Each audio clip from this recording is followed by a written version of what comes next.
welcome everybody to our forum. David, I'd like you to just say a little bit about the space here and what you're offering here and how this forum fits in with what you're doing. Yeah, sure, thank you. This is the MSS Business Transformation Institute. It's born out of MSS, which a lot of you know as a consulting company in the Phoenix area. We've been here for 30 years. What we're doing at the Institute is a little bit different. We're taking what we've learned over 30 years, helping our clients do transformation, working with partners, and taking that and providing it as a knowledge base and tool set for companies that need to want to learn this on their own and build the competency for transformation in their own organization. So we're doing it in several ways.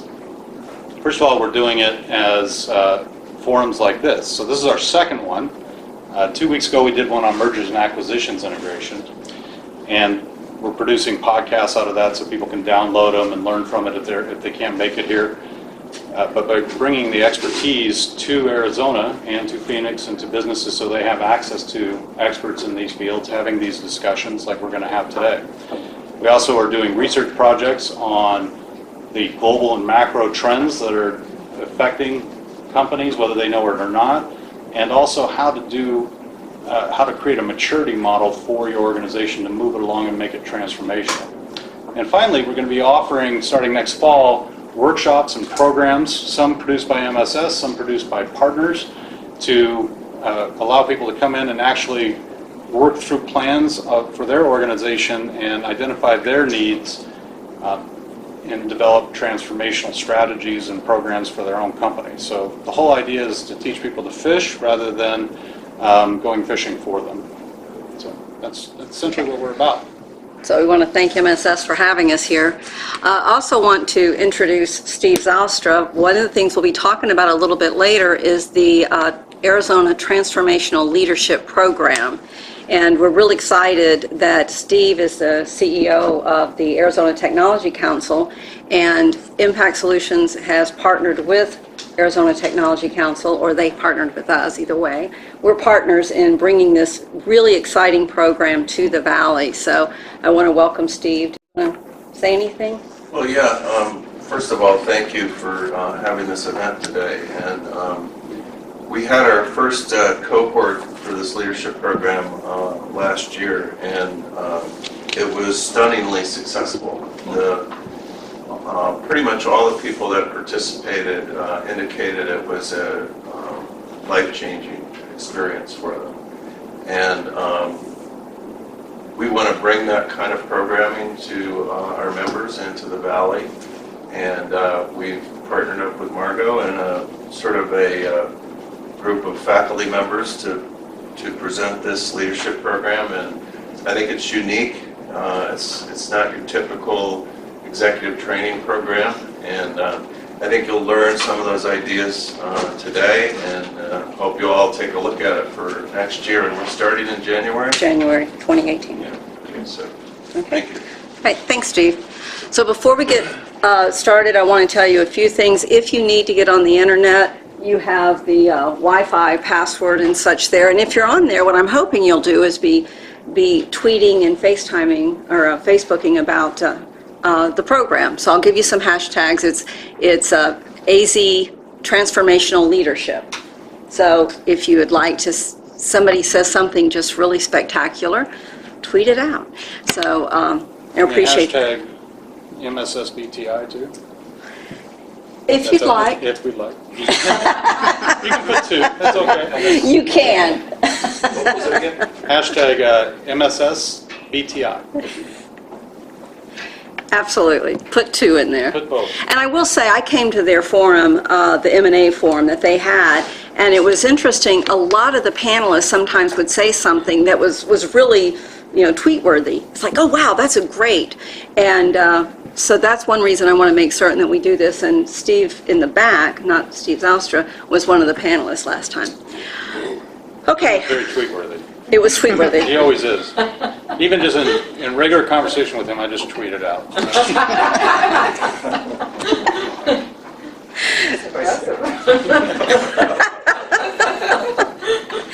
So aren't you glad you're here this morning?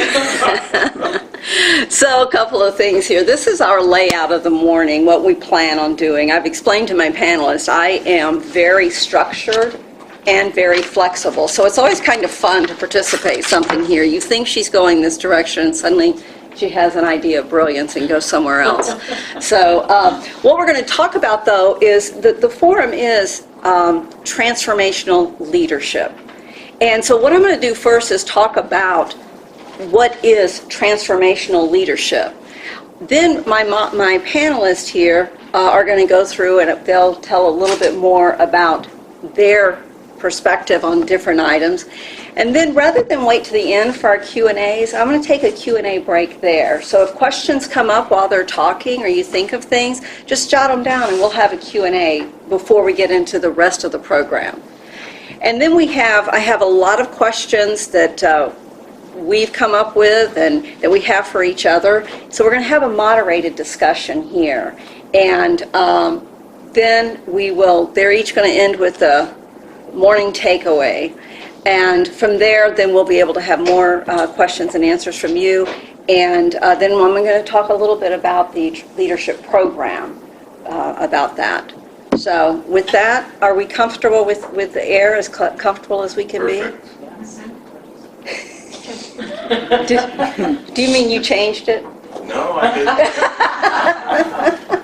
It's comfortable now. Okay. So Lori has been welcoming everybody, and she'll be helping us through. Okay, so how many of you know what leadership is? This is audience participation. Service to others. Service to others. I think it's providing the vision. Providing the vision. He stole yours? What else? Service to others, providing the vision. Guiding the way. I'm sorry? Guiding the way. Guiding the way. Inspiring. Enablement, providing the resources necessary to be successful. Okay. I'm going to tell you what some people have said. John Quincy Adams, who was our 6th U.S. president, he says, if your actions inspire others to dream more, do more, learn more, do more, and become more, you are a leader. So that's what he said as the 6th president. Theodore Roosevelt said, people ask the difference between a leader and a boss. The leader leads and the boss drives. Peter Drucker, who was a management consultant, said, management's doing the right thing. Management is doing things right. Leadership is doing the right things. And John Maxwell, who's one of our current leadership professionals, says a leader is one who knows the way, goes the way, and shows the way. So it's interesting, leadership really gets a lot of attention, as it should, in my opinion. But if you ask, everybody has a different idea of what is leadership. And so there's been so much thinking about that. I'm going to give you a brief history of the leadership theories, because people have thought about this for a long time. They've thought, what is leadership? What makes a great leader? Okay? And so back in the olden days, pre-1940s, there was the great man theory, and it was great man because it was assumed that only men could be leaders. And the idea was that leaders were born. You could not make a leader. You were born a leader or you weren't. And so there's still a lot of the theory I hear nowadays when people say, well, do you really think anyone can become a leader? And my answer to that is yes, if they really want to and are willing to do what's necessary. But back then it was the great man theory. So then in about the 40s and 50s, they came up with, let's study the great men. And the studying was typically with military leaders, politicians, and they would say, so if great leaders are born, what are the traits or characteristics of a leader? Okay, so that's why they come up with well, here's the characteristics or the traits of a leader. It came out of that trait theory. So then they decided, they being the collective they, decided, you know what, if we know what traits make people a great leader, can't we just teach them those behaviors? So in about the 50s and 60s, there was the behavior theory. And some of the assessments that you might use now in your organizations really focus on behavior. The way that you do is you're listening to others, or you set the direction, and you do good delegation. Well, those are behaviors. But from then they realized that the same behaviors don't fit all the time. So you came up with what's called contingency or situational leadership. When you're in this kind of situation, if you're in the military, this is what's needed for leadership. If you are in academia, this is what's needed for leadership. So they decided that you had to learn the behaviors, then you would apply to the right situations. Well, I'm going to talk about transformational leadership in a minute, but if you think about that, if what we're telling people to do to be great leaders is to go and do something that may not be who they are, that may not be, they're constantly struggling internally with what they're supposed to do and with who they are, that's pretty exhausting. And whenever you are under stress, the characteristics of who you are is going to come out. That's right, absolutely. If you want to know what's inside an orange, squeeze the orange. So in about the 80s, we were looking at transformational leadership, and Bernard Bass and I forgot the other guy's name. I always forget his name. Really started doing some work at, well, that's all doing, but what really makes a leader? And what makes a leader is more of what they called transformational leadership, which is you really are different. So some of the characteristics of what they decided was, they said we have the old style transactional leadership. And that's what it is. It's very transactional. It's command and control. If you do this, I will either punish you for it, or if you do it, I will reward you. If you don't do it, I will punish you. It was still following that mindset about doing. So transactional leadership was really command and control. It was about setting the right strategic direction, but whenever I'm setting the strategic direction, that assumes I know what it is. Keeping the organization on track, executing efficiently, getting things done. You produce results that sustain the business. And you keep doing what you're doing, and you will be very effective and efficient. There's nothing wrong with that. Companies need this. You need transactional leaders. You need to get things done. But is it enough? In the changing world that we have, first off, employees have endless opportunities of where to work. They're not stuck there. They don't spend 35 years in the same company. The changes, the global economy has changed how fast things are moving and the types of problems that we have. So when the transactional leader set that strategy early on, it may not even be effective this month. Maybe we get a little complacent and our company suffers.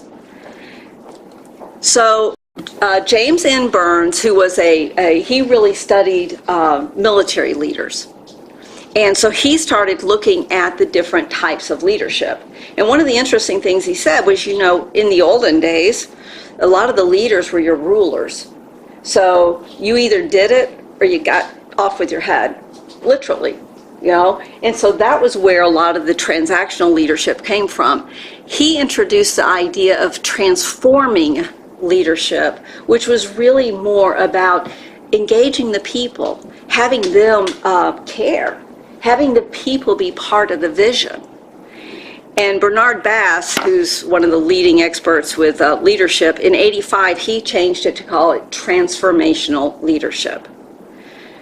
Some of the things is that the transformational leader sets a vision that captures their imagination. They're not just setting the strategic direction, they're setting the vision with the idea that, you know what, here's the vision of what we want, and I bet together we can figure it out. Provides inspiration, less of the command and control, but the people need to have a good reason to do things besides you get a paycheck. You can get a paycheck in a lot of places. Engaging employees in meaningful work sets the tone for the way people are treated. And it really is do and be more than the sum of the parts. We build things that don't exist. That's what the Google guy said, and I always use them as a model for transformational leadership. We build things that don't exist. So when we talk today about leadership, we're sometimes going to be talking about transactional leadership, and that's important. And we're going to be talking about transformational leadership. But the word transformation and transformational are not the same. As David's going to talk about, they do business transformation. Okay? In that context, transformation means they changed how the business is working. Transformational leaders, which really follow the new theory, can be critical to that. Okay? So that's setting the stage a little bit for... Can I ask a question, Margo? Sure. It seems to me that they're not mutually exclusive. Absolutely. Because if you're in the military, there's a very strict command and control hierarchy that everyone has to follow, which is not inspiring. But you could still have an inspiring CO or whatever. Absolutely, and that was not a planted question, but I will say that somewhat leads into... Good going. That somewhat leads into what I think Robin's going to talk about, how you make meaning. Because in a lot of CEOs and companies, they have to understand transactional leaders and also be a transformational leader. So now if anybody would like to say something about negotiating, we'll talk about Karen. So with that, I'm going to introduce our panel and tell you a little bit about them, and then I'll have each of them talk about their area. So I'm going to introduce Karen Walch, and I have a little bio, and then I'll go through and introduce all of them, and then I'll have them start with their parts. So Karen is a partner at Clair-Bouyant Leadership and co-creator of quantum negotiation certification programs. She's an emeritus faculty member of Thunderbird School of Global Management, and she specializes in the social interaction skills of negotiation, leadership, negotiation, collaboration, influence, and inclusion. So, Karen, we'll have you give a little bit more in a little bit. David, as he said, is the executive director of the MSS Business Transformation Institute. When I first met David, I met with Mike, the president here, and he said, well, you need to speak with David, who is leading up our program. So we came in and we did that normal little checking each other out, like, do you really know what you're talking about? And I was so impressed. I was like, oh my gosh, I love this guy. He is global executive with experience developing business relationships in Asia, Latin America, Europe, and the Middle East, and over 20 years of executive management experience in Fortune 500 mid-sized companies and startups. So he'll be chatting in a little bit. And Robin, I met Robin a number of years ago when I was doing a workshop at the SHRM, Society for HR Managers. And my topic was titled, How Being an Expert Can Stall Your Career. And it was talking about the stages of adult development. And Robin, who I have since learned is a real expert in stages, was very interested, so we began talking. And fortunately, she is, among other things, she's the founder of TLIO, Transformational Learning for Individuals and Organizations. She's a process consultant, facilitator, and coach. Her current focus is on helping leaders to step up to the level and quality of thinking in their organizations. One thing, too, is she has worked with Bill Torbert, who is actually one of the thought leaders in the stages work, and with Robert Keegan and Lisa Leahy, who are also developmental psychologists. And most importantly to me, she is the faculty of Module 3 for the leadership program. So I'm actually going to start down at the end there with Robin with stages. Do you want to click, or would you like me to? You can just there for a second, and then I'll tell you how many clicks. So, just want to say something. The word action logic was in the title of this program. Pull your mic a little closer to you. It doesn't make it louder. The mics are actually for recording the podcast. We have to project Yeah. ourselves. So if I'm not talking loud enough. Not for my deaf ears. Okay, well, I'm half deaf, and I hear myself through vibration, and so it always sounds like I'm shouting. So just, remind me if you need it.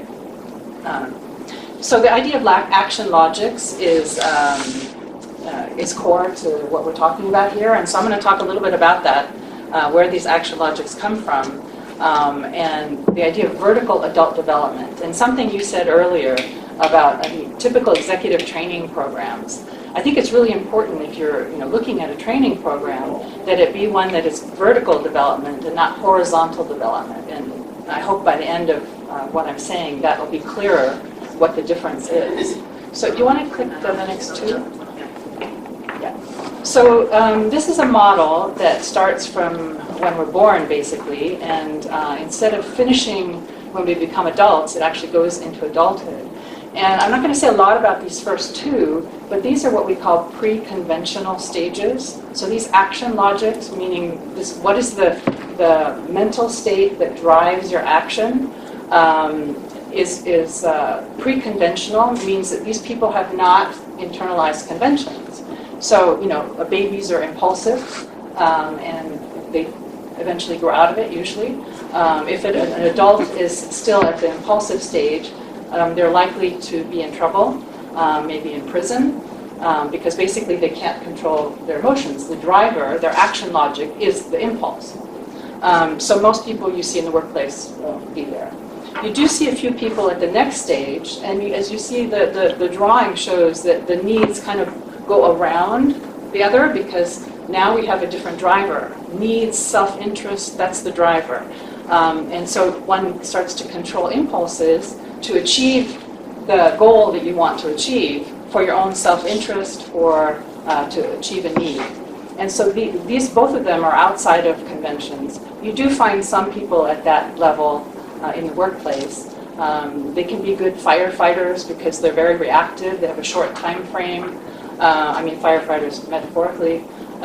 Sometimes in sales, maybe somewhere in the banking industry a while back. Immediate short-term gains is really what they're looking at. So then let's go with the next three.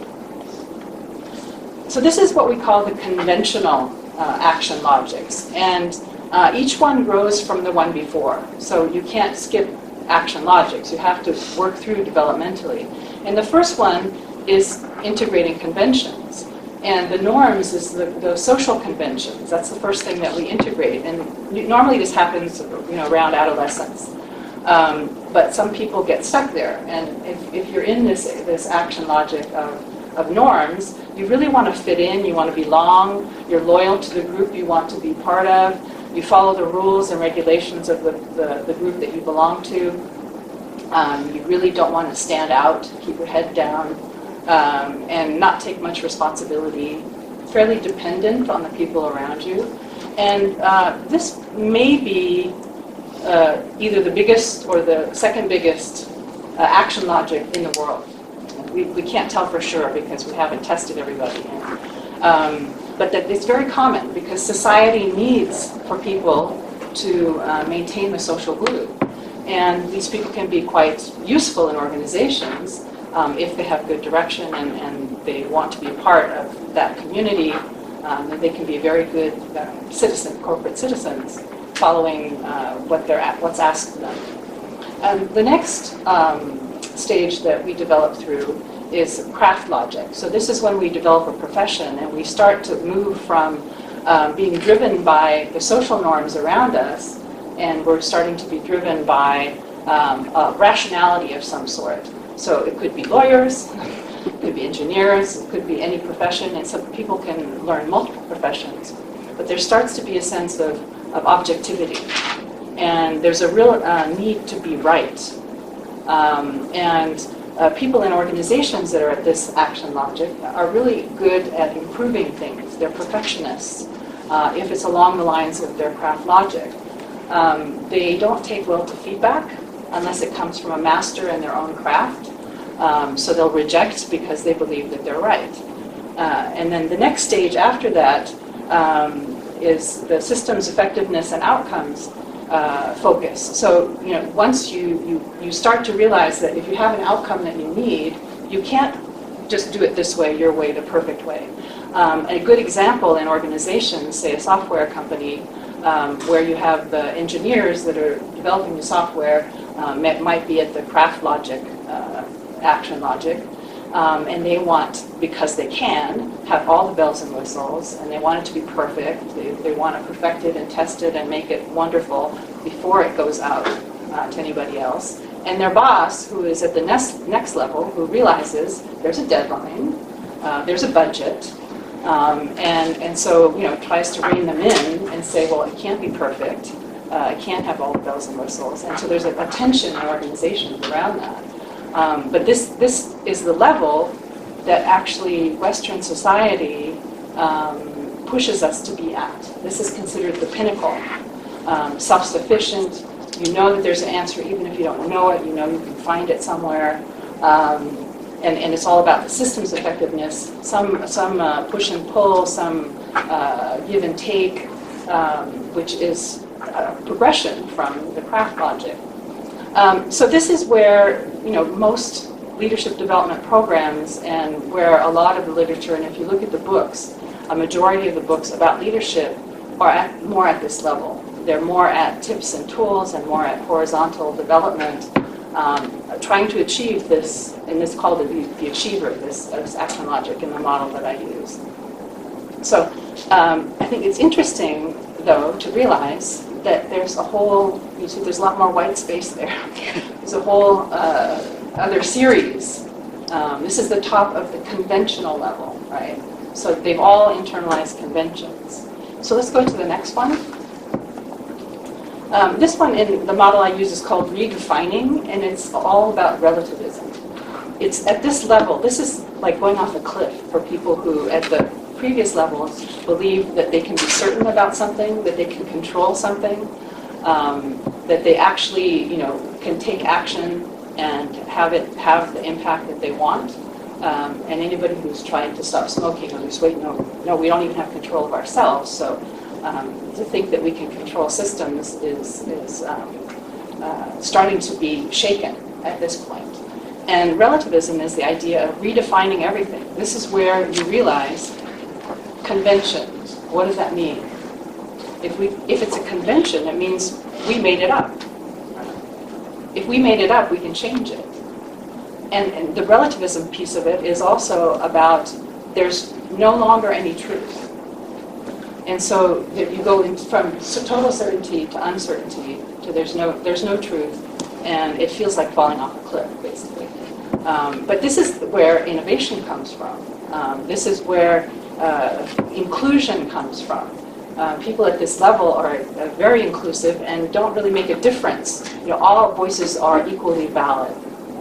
And so there's a piece there that needs to be further developed. And so if you go to the next one, this is where, after having fallen off this cliff and realized that everything there's no truth with a capital T and there's no certainty, you start to find what are the most valuable principles. What are the principles that we want to operate under? And this is the one that's really transforming. This is the one that research shows that if you don't have people at this level in your senior team, your change initiative is likely to fail, or certainly not get the benefits that you could have gotten from it. And let's go to the next one. Just to show that there's more beyond deep processes and intersystemic evolution, my thought about that is somebody like Nelson Mandela. And this is somebody who really goes beyond that, and the introspection increases from it starts slightly in the last conventional one. There's a little bit of willingness for feedback and introspection and self-awareness, but self-awareness grows deeper and deeper access to different kinds of knowledge, so not just fractional knowledge, but intuitive knowledge, your somatic knowledge, how you feel when you walk in a room. All this information becomes much more available the later the stage. But typically people at the later stages, beyond the most valuable principles, aren't necessarily involved in an organization. They're more trans organizations, like someone like Nelson Mandela. And then there's one more color with no name, because we just don't know what's out there next, because the whole of humanity is evolving. And if you go back and look at history, you can map these stages against history. And so we're all evolving, some of us more than others. And I think maybe I'll stop there. Okay. Great. All right, thanks, Robin. Can we ask a question? Sure. Or would you want us to wait till? Go ahead, that's fine. Yeah. Any thoughts about,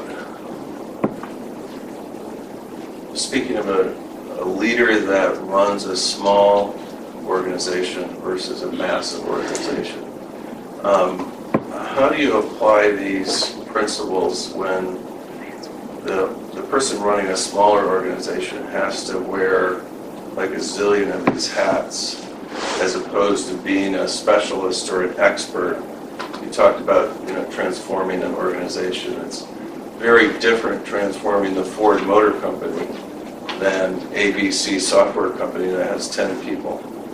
Can you speak to how this model applies to small enterprises versus big enterprises? Is there any differences? Robin, I'd like, if you don't mind, because actually that is I really didn't plan to. It is a great lead-in to what David's going to talk about. And then if after we talk with all of them, you might still have questions on it, but I think that's a great lead-in for David. So did you want to manage the clicker? I like having my clickers. I know. No, so in fact that is a perfect lead-in, because I'm not as PhD. I haven't studied a lot of this stuff. A lot of the stuff that what got me interested in this was that I was actually thrown into a situation where I had to transform a division of a company.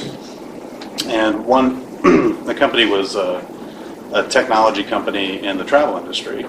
And after trying all the conventional ways of re-engineering an organization, they all failed. And we were looking for a different way of thinking. And so we sort of progressed through this methodology ourselves, just through pure struggle. And it was only after that I started looking into this and starting to understand it a little bit. But so what I'm going to talk about is one of the things that I've come to understand, and it talks exactly to what you're talking about, because usually organizations start out as very simple organizations. So when you're in a simple organization and you have a leader, usually one or two leaders, and their whole job is to get that company going, get it up and running, and make it profitable. And it's a fairly simple task. And you have very clear procedures, they establish the procedures, and then they drive it. I relate it to climbing a mountain. So you pick the mountain that you want to climb, you understand the mountain, you climb the mountain, you get to the top, and you achieve it. For most companies, that's profitability and operations running ahead. Then where do you go? Well, you have to grow as a company, don't you? So you start launching new products, you start going into different markets, you start expanding your company, and things become a little bit more complicated. And when you're in a complicated environment, and I think of this as going from sort of a pulley and a lever to going to a motorcycle or an automobile where you have a complicated machine, but that machine is still running on parts that if you optimize those parts, that machine will run better. And so when you're in this environment, you're looking for what's the next thing that I need to do. And you're applying a different type of approach. You're looking at what's going on in your environment. You pick what you want to analyze. You analyze where you're going. You pick something, and then you climb to the top of that mountain. So if you think of it, it's more like looking at a mountain range or a rugged landscape and saying, which of these peaks is the best peak for me to get to? Then you're growing again. So you add more product, you add more services, you add more markets, you expand, you have more people, You have different types of leaders and divisions that you have to deal with, and things become more and more complex. And at some point, you actually achieve a point where that complexity is something that becomes innate into the organization. And what do you do at that point? Do you try and simplify your organization, bring it back to a point where you can have control? That's what a lot of people talk about, and that's what they do. But there is some advantage into that complexity in that you gather more information, you're in new markets and all this. So really what you want to do is approach it in both ways. One, you simplify what you can and you make yourself more efficient, but you also learn to navigate through that complexity. And this requires a different type of leadership. And I think this progresses very well with the way she's been thinking. She's demonstrated is you need to have a different approach, and this is where I found myself when I was with this company, is that we had reached a point where we had such a complex product, we had a complex customer base, we were dealing globally with these things, and so the things that we were applying in more of the simpler, complicated mindset just weren't working. So we started thinking more about the fact that we needed to do more probing, sensing, testing, and this became more of an environment like being on open water and rough seas. Because by the time we would actually do planning, and think of it as finding the right wave to swim to and trying to get to the top, by the time we swam there, the wave was gone. Things had changed. Things were obsolete. And that's a lot of what the environment is that we're in today in some of the more complex organizations. When I went to American Express after that, I was dealing with a company that had 9 divisions just in the travel business, 80,000 employees altogether, and a GDP the size of the country of Colombia. So using the simple structures or the things we learned in simple structures or in complicated structures weren't working there either. We had to find a way. I was running product innovation, and we had to find a way to innovate across 9 divisions, 170 countries, and all this, and we couldn't do it as a centralized body. There was no way we were going to do it with a few people and a centralized approach. So we had to change our approach to how we innovated as an organization and enable that to happen in the fields, in the areas where they had the best sense of their own environment. Same thing, I advanced to another company that's actually based here, but it's an outsourcing company in the travel space, and we had 80 clients that we did sales and marketing for across the globe in over 60 countries. Now this was a small company actually, it only had about 500 people in it, but the complexity of it was incredible because we had 80 clients in 60 markets. Each of those markets had a different owner, by the way, and they had a different set of clients and a different set of contracts and a different set of goals. So it was the most complex organization I've been a part of, but there were only 500 people. So we had to think differently as well, and how that company had progressed, we had to come up with a way of advancing that company so that people in the field can make decisions, and we would have to give them simple rules to do that by. But that was a whole different way of thinking than it was in a complicated business. Now, if you're unlucky, then you could actually find yourself in more of a chaotic system, and that's when you're feeling all your energy is being expended fighting fires. And I do actually think of this as more being in a fire. And the way you have to think in this type of environment, and I've dealt with a lot of clients that are in this type of environment, is you have to act first. You act, then you figure out what needs to be done next, because the worst thing you can do is stand still. But this is a very dangerous situation because the wrong spending of energy could actually end up making it so you've expended the resources of the organization. So this is a very challenging environment, but these are different environments where different types of leadership need to be applied. Sometimes you can find all these environments in one company. And it was interesting because I was going to use a company example, but Steve, you gave me something to think about, because most of the most interesting writing and people I've talked to about this are from the military. Because the military found itself in a new situation starting about the 1990s, when the Soviet Union had regressed, they didn't really know who the enemy was anymore. They had left a void. They didn't know who it was. They didn't know who they were going to face. They didn't know what those people were going to believe or where they were going to come from. And they needed to restructure. And my father was a military man, and he was actually part of that thinking. And one of the things he complained about was the brass, the people at the top, they didn't want to think differently. They didn't want to be in a different world. They'd rather turn around and find another enemy that they could focus on and stay in that kind of simple or complicated world, rather than realize that they were in a whole new world that was volatile and uncertain, complex and ambiguous, right? So That previous enemy is back though. well, you have to question that, right? So you have to question the motivations behind some of that thinking. But I would say that what happened was there was a wake-up call on 9/11, and ever since then, you can read some of the most interesting stuff has been about how they've had to try and transform to fight a new type of enemy in different types of the world. Now, some people don't like to talk about military because we shouldn't be doing a lot of this stuff anyway, but when you're in the field and you got to deal with it, and you have to push decisions into the field, because one of the things that was happening was that by the time all they received intelligence and they moved it all the way up through the central organizations, and then they got the feedback, it might take 2 or 3 days to get that feedback. They had to move that so all that was happening in the field as it was going, because by the time they got that feedback, their enemy had moved on. It was just like the planning in a dancing landscape or the rough seas that I'm talking about. Things happen so fast that the environment has changed too quickly. So the military has had to think differently. Businesses are now, I think, since 2008, starting to think differently, because there are all these disruptive environments and disruptors that they couldn't count on. And that's only going to accelerate. It's going to become, as a friend of mine calls it, exponential, because of artificial intelligence, things like coming up like blockchain, things like, think of the other ones, the Internet of Things. All these things are going to come together, and we're going to be in an exponential environment. And for some companies, that's going to make them shove them into that chaotic category. So learning this type of stuff is important. I don't want to be the only person asking questions, but I got a really, really good one for you.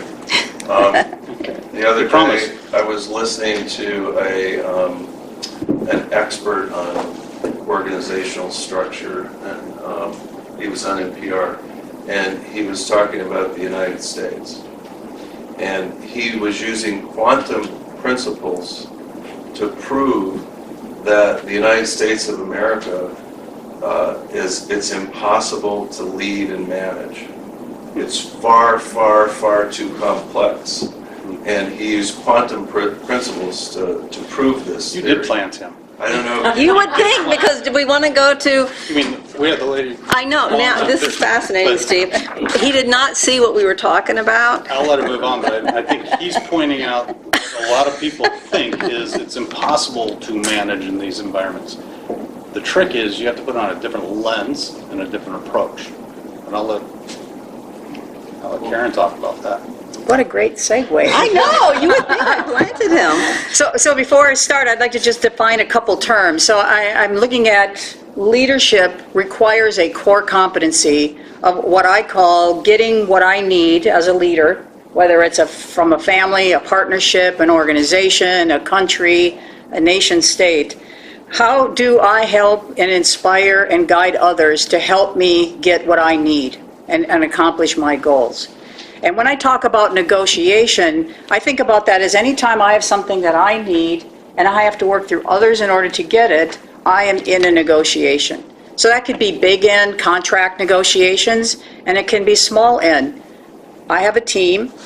We have to, I'm going to use David's slide for just a second here, just in terms of sometimes I have a very simple team. Sometimes it's just very transactional. I tell the team what I need, and I have a control and command process with them. And other times I might have a very complex team.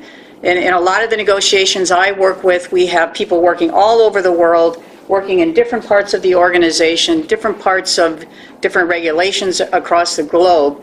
So these are very complex negotiation situations. And whenever I am solving a very complex problem, as already been set up here, we need to have this understanding of what are some of the invisible elements that are actually motivating this negotiation. How do I make those invisible more visible? So this is why I look at, in the past we've used very Newtonian approaches to negotiation. If any of us have studied all the tips and tricks and make it very efficient, it's very disciplined, I have this plan, I have a very control, command approach to negotiation. I can plan everything. It's kind of a linear approach. But in the world that David has just explained, that we are in a much more complex situation. And in some cases, I have a simple negotiation. I use transactional strategies. However, most of us, because of this hyper-connectivity we have today and the complexity of the things that you've mentioned, we need to look at how can I engage others, how can I manage my own emotions, and the way I often look at it is that there's so much disturbance at the structural level today, globally. And you talked about how volatile it is and how the acceleration of speed is changing so fast. This is impacting our nervous system as human beings today. And this is the piece that I'm very interested in. If a leader is to engage and inspire others, how do you manage your own nervous system? Because that contagion actually goes through the team. It goes through your partnerships. It goes through your organization. So I'm very interested in not only do we have to be technical experts as leaders, but we also need to be we need to really understand ourselves. So what I'd like to think about is, speaking of the C's, this is a symbol of what we mean by quantum. Quantum negotiation and quantum physics basically tells us that we used to think that we were all separate little parts moving in tandem. And what the scientists have discovered in quantum physics is we are all connected. Every little small particle is connected. And I would say even our nervous systems are connected. We're emotionally connected, socially, technologically. We have these invisible connections with each other that are extremely powerful and actually motivate the way we might behave in terms of self-interest. Going back to thinking about myself being purely egoistic in a negotiation, how do I become much more aware of how sociocentric my life is? I'm highly connected to others in my organization or in my teams. So just for the sake of an image, look at the sea. The sea is very calm. Most of us don't have calm seas. And while you are navigating, what we are very interested in is how can we create quantum impact, exponential impact, and accelerate our impact by calming and becoming more aligned and moving through these stages of development as Robin is talking about. So basically, we look at this as if I could anchor myself in understanding who I am, and that means all the invisible parts. How do I think? How do I feel? How do I behave when I'm with others? How do I perform physically? Am I drained? Most of us are jet-lagged or hungry or tired. It impacts the way you will lead others. And the other is in what I believe in. So in the who category, we basically, as a very quick prep for a negotiation, think about who I am on all those human dimensions. Can I be fully integrated and can I own all parts of my humanity? And then before I would negotiate with David, I would also think about what is motivating him on all those levels. And then I would plan for what is it that I want. And this is where most of the preparation for negotiation takes place, is in, I know what I want, I know what you want, then I go negotiate. What we're looking at is the more we understand who we are and who our counterpart is, that is going to help us understand why does he want what he wants. And it makes me a little more conscious, and I have more visibility and clarity about what I want. So then we look at who am I, what do I want, why do I want it, and what if we don't reach an agreement? What is going to be my alternative? We all heard of the plan B, the alternative to a negotiation. What if I don't get what I want? Do I have an alternative? And then I would also explore what his alternative is. And then the last place of preparation in terms of being clear, having a lot of clarity, is how am I going to behave? Am I going to use a coercive strategy with him, command and control with him? Is that going to motivate him to help me get what I need? Or am I going to use a more inclusion practice with him, that we would engage and co-create a final solution together?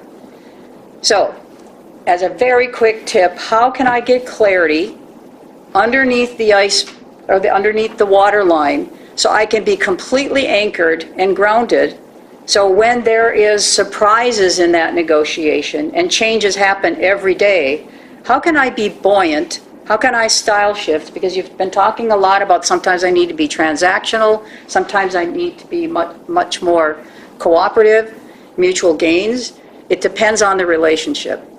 The more that the relationship is also a part of the final agreements or result of a team, I would need to pay a lot more attention to how can I maintain that connection with my counterpart.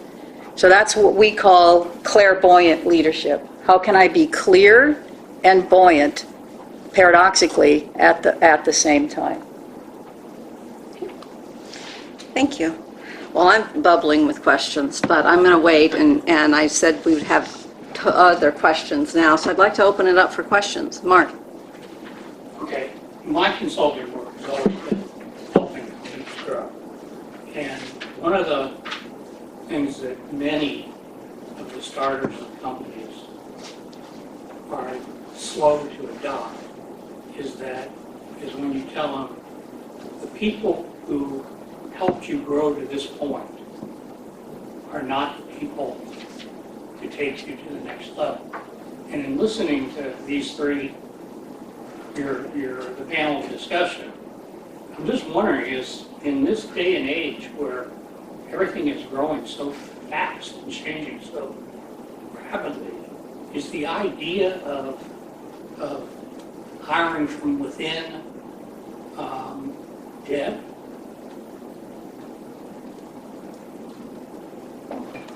Who would like to take that? Robin? You want to take them one at a time, or I thought you were going to collect them? No, I want, yeah, we're having a dialogue here. Dialogue.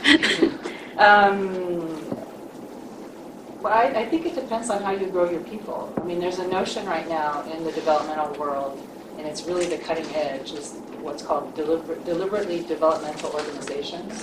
And Bob Keegan and Lisa Leahy are behind this. They're very well-known development people. And if you look, it's pretty radical what those companies, the example companies, are doing. There's a book out by that right now.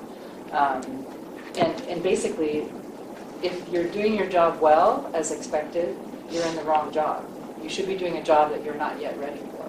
And so there's no resting on your laurels. If you're resting on your laurels in these companies, you don't belong there, because you should always be growing. So if you don't grow your people, it may be the case that you don't find what you need for your next layer of growth. So that would be my short answer to that. I think growing your people, I think coming to things like this and realizing that there's a difference and saying how do you hire the right people for the future, that's a good thing. I will say that having a daughter who's about 18 now, about to be 19, the capacity for dealing with complexity in the new generation of folks is pretty strong. In fact, as I was discovering some of these things and learning about them, I would take them to her and say, "Did you know this? Did you know this?" And she goes, "Yeah, Dad, I learned that in 5th grade." So I think there might be another challenge in that kind of simple approach that sometimes necessary might be something, the transactional approach might be more challenged to find out there. But when I look at the people who are coming up, I think the capacity for dealing with complexity is very good. And one of her favorite articles that I wrote was on the fact that band kids kids who grow up being in band, they really have a capacity for thinking this way because they've had to be a part of a team, they've had to have a part to play, but they also have to be a part of a system that's adaptable no matter where they are and what they're doing. So I always say look for the band kids, they know what they're doing. Now, I wasn't a band kid, so that's fair. Oh, I would agree with both, and I don't think it has to depend on outside or inside the company. I like the stages that Robin was talking about. Partly why we wouldn't want it from the inside, because we become so attached to our craft. We become so attached to those processes. However, if there is learning and development in this organization, and this is what we see a lot, it's more about the willingness to actually learn what you've learned. Just look at it and say, we do this in cross-cultural all the time. I learned to be a very fixed-time person just because that's because of the way I got rewarded over time. But then I also can unlearn this, and I can relearn to be much more fluid time. And if there's a reward and there's reinforcement, and both at the personal, psychological level, that's why coaching is so critical, I think, in terms of actual transformation and human transformation, which brings the organizational transformation. I think it's possible because then you can relearn new ways to look at creating innovation and to basically understanding complex problems. And you find out that it's not you have to solve this, is that you learn to be engaged with others and co-create and innovate together. It's a shift from a more egoistic leadership point of view to a more sociocentric point or shared interest through that process. Okay. Steve? We used to have a relationship with Dr. George Land. He wrote a Pulitzer-nominated book called Grow or Die. The idea that every organization, enterprise, has to continuously grow. But he had a model where he showed the chaotic period in a business as sort of the startup stage, and then you get really good and efficient at what you do, and that's sort of the growth stage, and then at some point you hit a plateau, and in order for you to continue to grow, you have to innovate again, so you have to sort of re-enter this chaotic stage, which is really hard to do for many of the reasons you just described. You know, people get entrenched. Does any of the new thinking impact that model, or do you think that it's still valid? I guess it's probably for you, David. Well, I'm going to invite Steve to every... Yeah. That was a fast pitch, right? Well, yeah, so we, at MSS and at the BTI, we use a lot of tools and models to get this type of thinking going. And one of the primary tools was developed by George. And he's a friend of ours, and unfortunately he passed away just a few years ago, but I got the opportunity to meet George. And now I think George was way ahead of his time. So while some of the tools had to be replaced because the ones we were using were quicker. So, everything on paper. yeah, but we now have, we actually worked with a group out of Prague that's taken some of the thinking that he had and has made that into something we can do, visual 3D tools, so how teams interact and so forth, and take them to that next level. But I think, I think George changed our thinking and was a pioneer in these things. And we worked very hard to apply that thinking and advance it in his path. Yeah. Cool. Okay. Carolyn? Oh, I'm sorry. Is there a best practices model where you see a company at a certain size or at a certain stage, and you would say, okay, instead of old school, you need some innovative thinkers, you need some disciplined thinkers, X%, in order to fix your problem, you need to consider these influencers, and by the way, this discipline's in charge.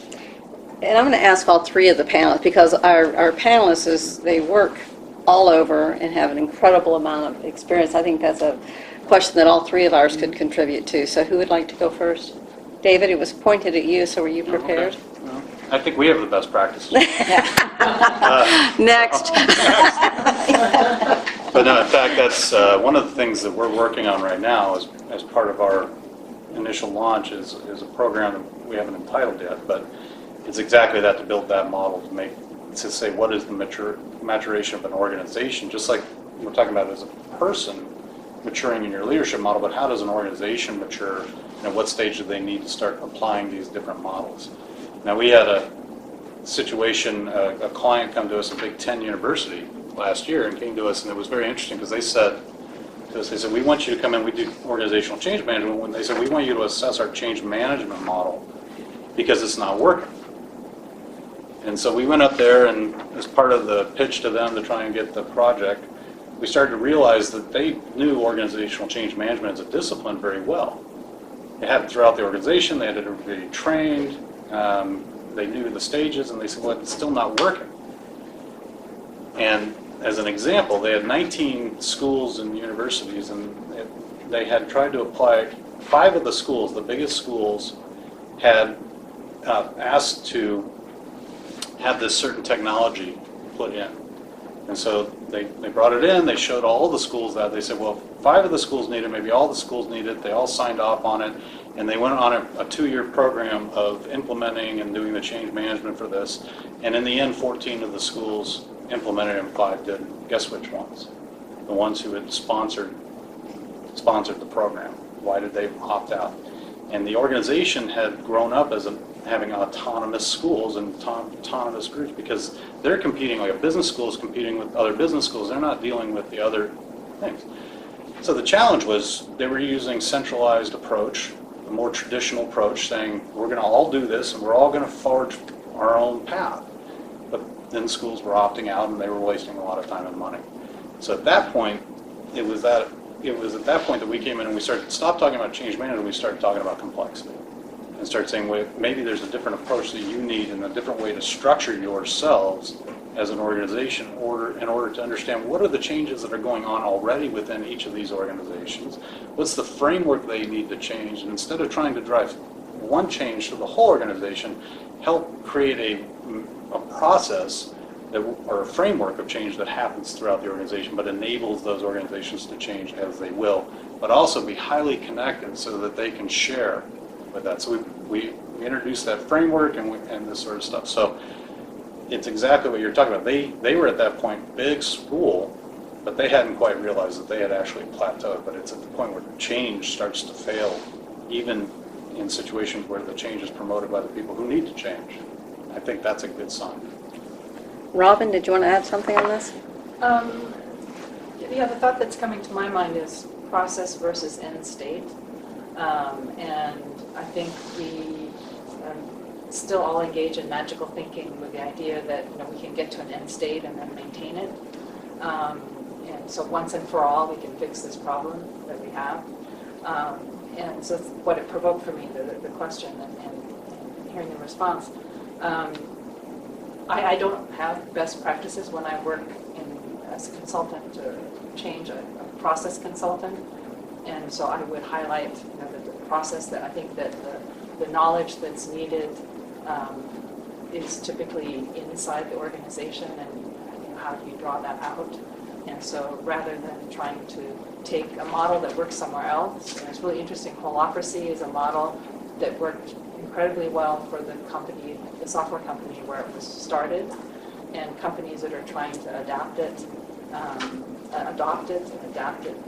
Maybe they're not adapting it enough. They're adapting it to adopt it. They're changing it, losing some of the principles. It's not working quite as well. I mean, there are some successes as well, but so I think it's something that needs to be, especially in complexity. I think that you can't use practices from somewhere else. It has to be grown in the situation, in the complexity that's there. And that's not to say that there aren't good lenses and that what I'm proposing or the Snowden model can help. It's a lens, but people inside the organization, I think, you need to design an ongoing process to keep on top of things and not identify an end state and try to get there.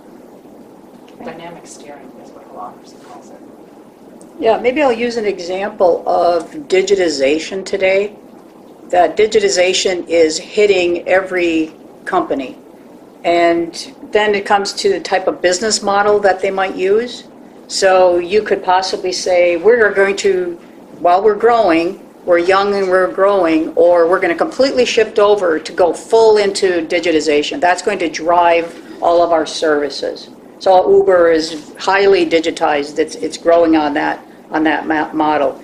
Some will just say, if you're a really old industrial company, you would just say, we're just going to wait this out because we'll probably be dead in 10, 20 years. But we'll make the decision that we're not going to keep up with digitization. But then for others, there's going to have to be another learning, and what Paul calls it is a straddle.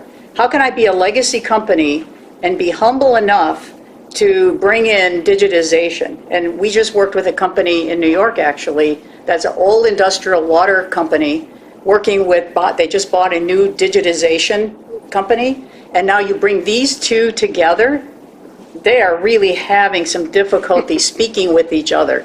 But the industrial water company knows they will never be able to survive if they don't digitize their products and services and start moving faster, because things are going fast. So it's going to require an understanding of both the old world and the new world, and how do they bring these together into this new, fast, accelerating, digitized world.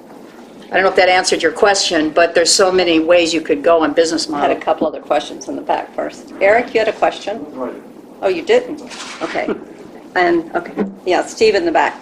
Yeah, I want to make a comment.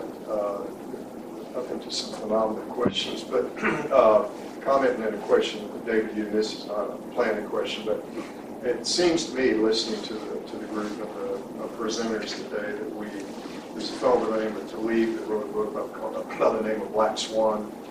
Some of you may be familiar with it, as in 9/11 was a Black Swan event. What we're seeing are more and more, in my opinion, Black Swan events today that if you are on the field of play and are out there managing and buying companies and integrating them, you have to be front and center to be as strong as you can, tactically as well as strategically.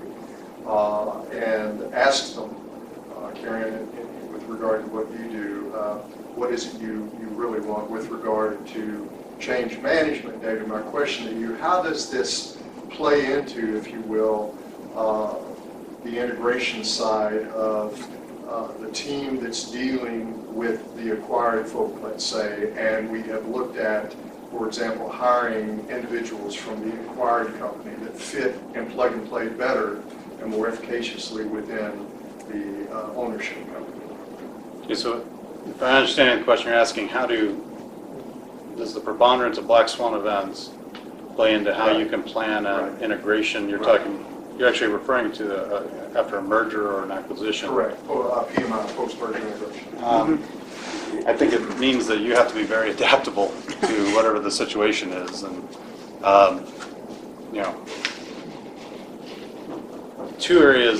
two types of animals we deal with when we deal with complexity. We deal with butterflies, and we deal with black swans. I was actually in a position where my unofficial title with the travel company was the butterfly killer. So my job was to actually look around the world, find little problems that are arising that could turn into big hurricanes on the other side of the world.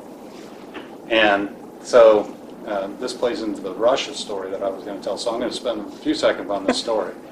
So I had just returned from an international trip. I woke up the next morning and I was told that I now had to go to Russia.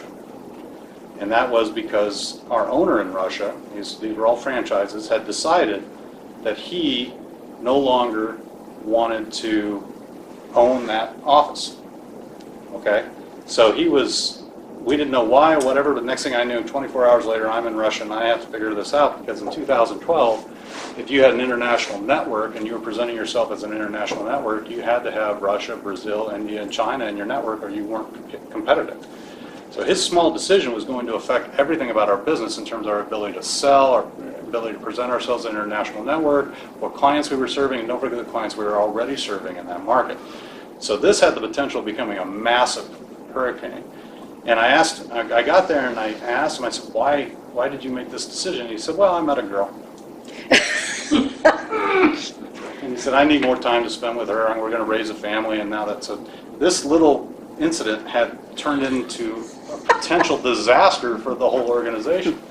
So I spent the next 2 years trying to get that operation transferred so that we could actually say that we have a network. So you can imagine working in Russia, trying to find a partner that we can trust, a new partner, getting it all set up, transferring employees in a socialist environment, all the negotiations that we had to go through, understanding what people were doing, all because he met a girl, right?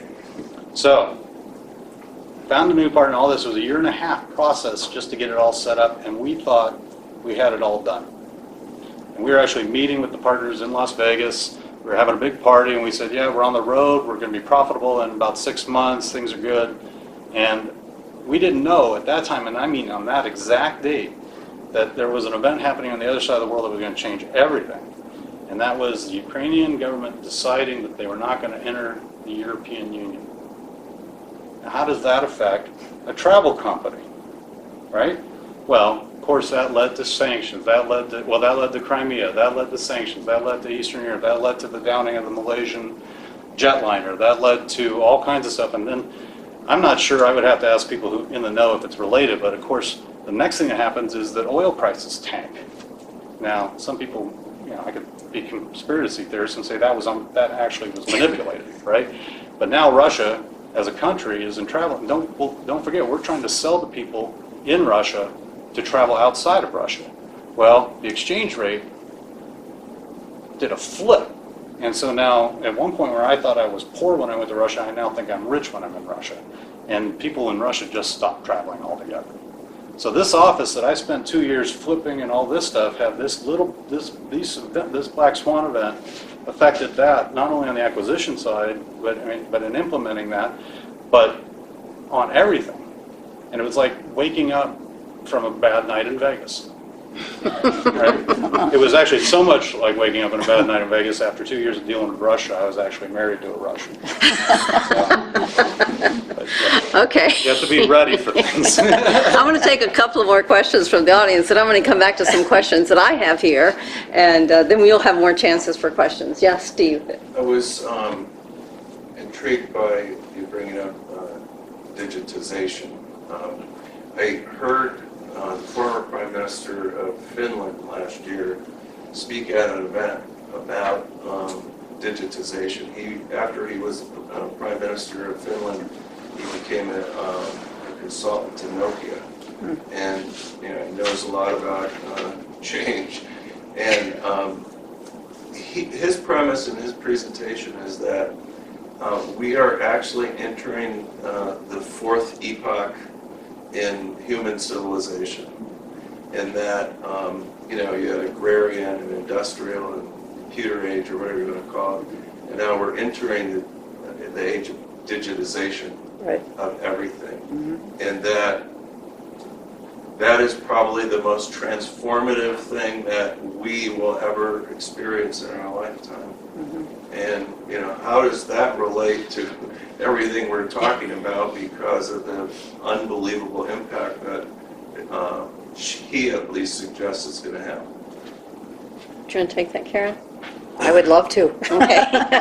Yeah, when I think about the waters are just wild on this right now. And for me, it comes back down to, we need to be clear on who we are and what we want and why we want it, and how can we now unlearn some of our old industrial ways of looking at things and relearn to be able to speak digitization. So there's going to be a lot more of this kind of M&A that I see a lot more, if you call it M&As or acquisitions or what they're going to be. But I think we're going to see a lot of that. There's going to be learning to speak and create a new world, because digitization is here and the engineers are here, but then our products and services are here. We're going to be, this is why I see we are in a world of negotiating new norms around how business is going to be done. And it's going to be co-creating something new. We don't even know what it looks like yet. And either it's going to be a battle between the old and the new, or there's going to be some very great leadership. And we're seeing good examples of great leadership bringing those new worlds together. So I'm extremely optimistic about this. I'm going to ask a few questions of our panelists here, because I was telling our panelists the problem I was going to have as moderating is I get so excited about it, but there's been so many great questions here that I want to bring Robin in on something. We've been talking about a lot of actual activities. Your Russia story is great. The Big Ten, I believe that started with an M, right? Yeah. Oh, that's where Steve went to school. He left. Very good school in the Midwest. Yeah. And then Karen's been talking a lot about the negotiation. So these are things that we can see. They're tangible things that we can see. What we can't see is about those, how we make meaning, our stages. So I'd like you, and I didn't prepare Robin for this, but I'd like you to some of the things that Karen and David have been talking about, these situations, how would you see that the action logic, how people make meaning, would play into these different situations? Well, a couple of things have come up through some of the questions that maybe we didn't answer right off, or I didn't speak to, but just piggybacking on the digitization one, about not knowing what it is that is going to come next. Nobody knows what it is. Nobody's seen it yet. And at earlier stages, people will be looking in their past. So they'll be looking for something that they can sort of pluck onto, something that should be emerging as new. So that's one way that you can actually see, different stages making meaning in a different way, because they look to what they know, as opposed to being open to not knowing. And that's something that happens at this sort of cliff. You start to be open to not knowing. I think I lost track of your question. About how the stages, as when you hear what Karen and David are talking about with the practical issues that people arise, how is it that you see stages would play into that? And I was thinking, going back to one of the earlier questions, I think Steve had mentioned about the difference in size.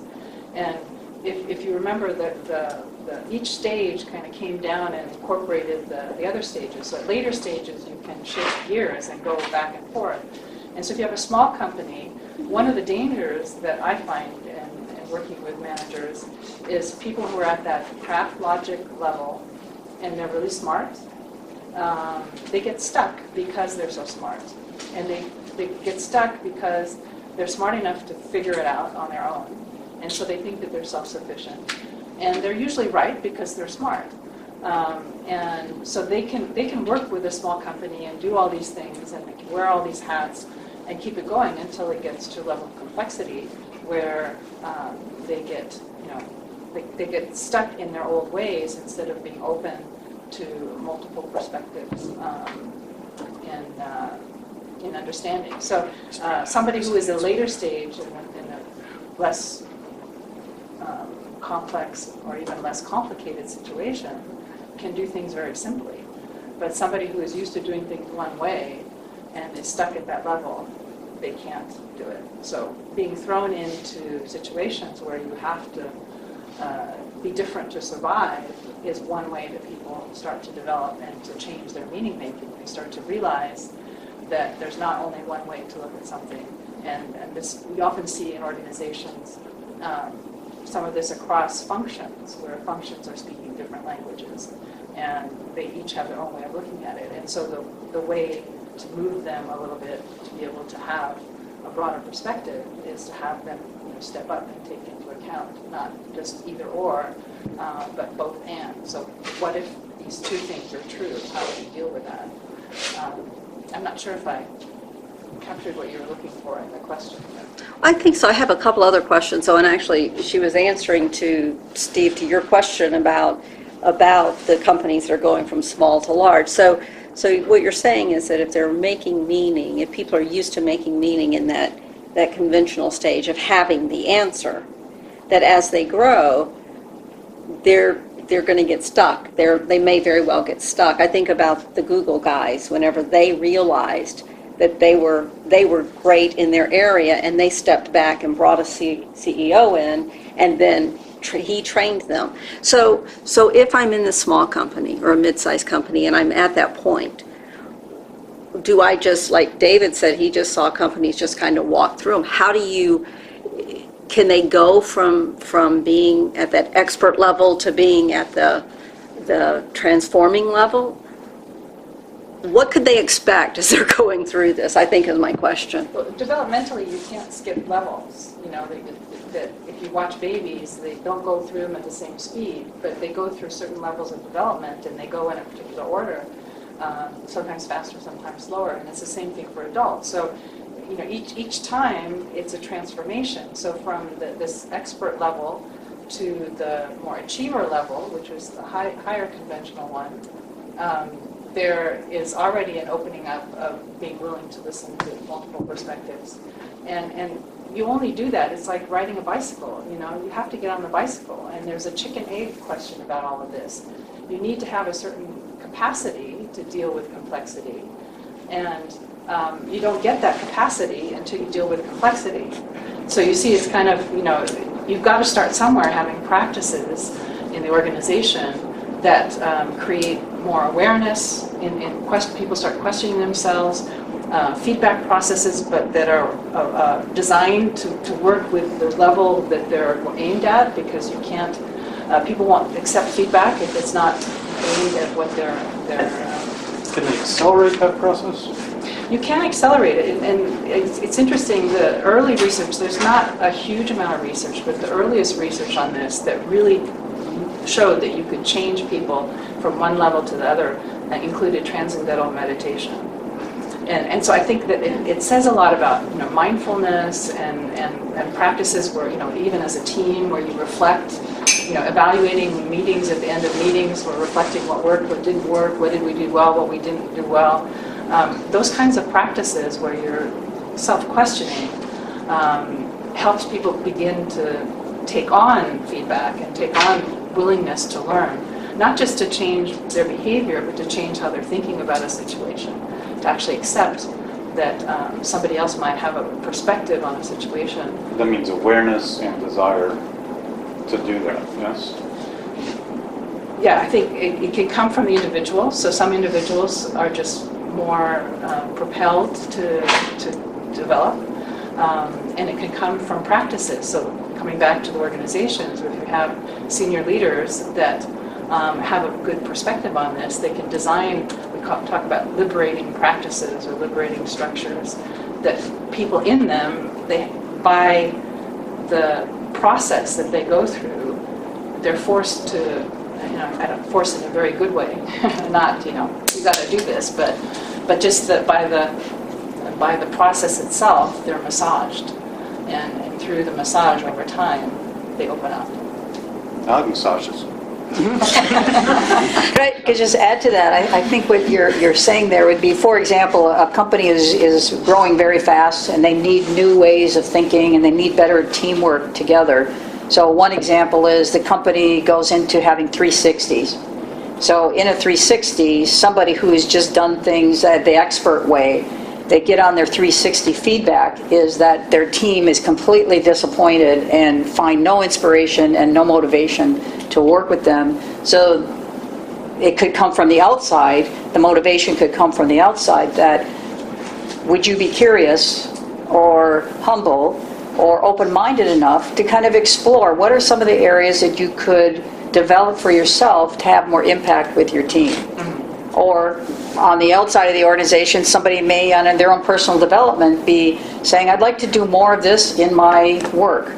So it can come both internal motivation or external motivation to really start to develop, and then you could accelerate the stages depending on the curiosity and the motivation and the kind of the reinforcement and support through that process. Yeah, the 360 can motivate an internal one because you're all of a sudden shocked into this is how people really see me. Right. In the program, the Transformational Leadership Program, we use an assessment that actually brings in these different levels. And what I found in using that kind of an assessment is, maybe for the most part, at least 2/3, maybe 75%, by just knowing the model, they want to know where they're at. And by finding out where they're at, they can see that there's a place to go to. Because most people that are at either the craft logic or the systems effectiveness outcomes logic, they think they're at the top. And so they have no mountain to go to. So even using a model like that, I think, can motivate people. And people typically want to skip the relativism piece, but there's no skipping it.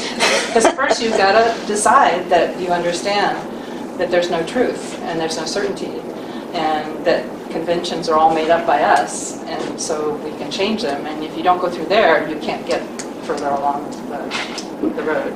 I just want to ask or say, isn't the structure and the processes within the organization critical to the success of this growth, in that this goes back to this notion of enablement. The processes and procedures and rules and so on have to enable these transformations to occur. And oftentimes companies have, these very hierarchical systems and processes that don't enable that kind of change. Yes, and I find, I work a lot in intergovernmental organizations, which are huge bureaucracies with all kinds of rules and hierarchy and cultural issues, both organizational culture plus, having 180 different nationalities working for you. I find pockets of excellence where there are people who are operating at later stages that make something happen that's very different in their part of the organization. So yes, from an organizational perspective, if you're the leadership, you would want to try to design your processes to be constantly evolving, which is a piece of it. There are people who are motivated to develop on their own, and they will be doing it, and they'll be creating. So looking for these pockets of excellence can actually help you define, well, what are they doing that you could grow elsewhere. It's interesting is why those hierarchies and those rules exist. And if you talk to a lot of leaders, as I have, they'll say, well, we have all this important stuff to do, and we have to manage risk, and we have to protect information, and so forth. Well, what's most interesting to me is some of the breakthroughs in these areas have come from organizations where decision-making is life and death. And yet they've taken on the type of thinking that we're talking about, transformed the way they do things, and made massive leaps forward. And we talked earlier about military, but also in airlines and airline crews and how they think. And also in medicine and the way ORs are run. So these are places where decision-making, and there's a lot of stake, there's a lot of risk, and we're talking about life and death, but they can take on this thinking. So if it can work in those type of environments, then it can certainly work in manufacturing or in business services or in technology companies. And so I invite people to look at what are the examples of the breakthroughs.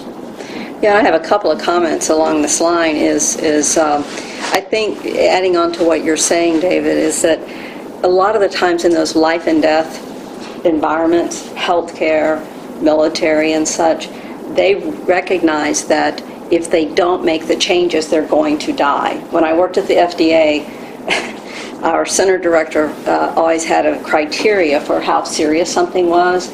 If we don't do this, is anybody going to die? I mean, literally, that was the bar. And so in these environments, they recognize if we don't do this, somebody's going to die. On the other side, I have an Arizona story that was very rude awakening to me when I first moved here. And it was when I was running the CEO networks for the Tech Council. And I was trying to figure out how to share this wonderful information that I just adored and found so helpful. And I remember talking to the CEOs in there, and one guy had a successful business, been in business probably 35 years, and he said, Margo, it would never occur to me to ask somebody like you for help. We would just hunker down and work harder. And, that goes back to what Robin's saying. And that is the thing, is that for a lot of these companies that have been successful, they've attained where they are comfortable. Maybe they never want to do anything else. And so they're perfect with having all the systems and the transactional leadership, and that's fine. So I also want to say that it's not an either or. It's not you have transactional leaders or transformational leaders. It's what do you want? What do you want? Where do you want you to be personally, and where do you want your company to be? That describes sort of a lifestyle business, right? They're comfortable. They own. I'll tell you later who said that. You'll know immediately. Could I just add something real quick here on that? This is what I mean by buoyancy. That the clearer I am, the more buoyant I can be to be more directive or just be more inclusive in that situation. Should I be more transactional? Should I be more inclusive in this transformational? That kind of clarity allows that kind of versatility and that kind of buoyancy. Eric had a question. Oh, sorry, David. Well, first off, an observation, we have a lot of local software companies who are stuck at the craft logic space. This is such for me, this is transformational to see this. I happen to help run as one of the kind of second-tier leaders a marketing agency. By nature, they have to be experts at their craft. They are, I think, stuck in that craft logic space, and I'm in this conundrum of how do I not destroy creativity, which they're brilliant and known for, at the same time build a far better business than we presently have. We're more like well, I think like most agencies out there, we're stuck in the world of even pre-digitization. We're very digitally savvy, but we're not moving up into the next level, and it's kind of stuck on that. So I'll give any insights of companies who've made that transition, or maybe in the agency world or marketing world, that would be great. Robin, do you have any, or?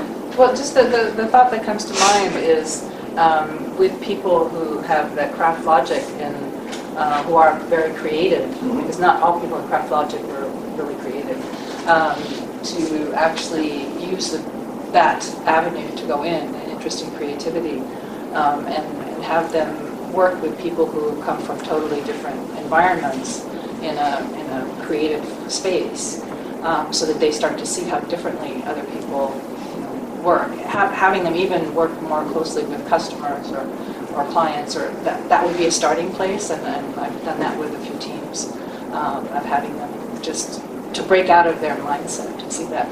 And I think just showing them this, for those that are competitive in the sense that they want to be the best they can, to become aware that actually if they want to rise in the organization, they're going to have to expand how they see the situations.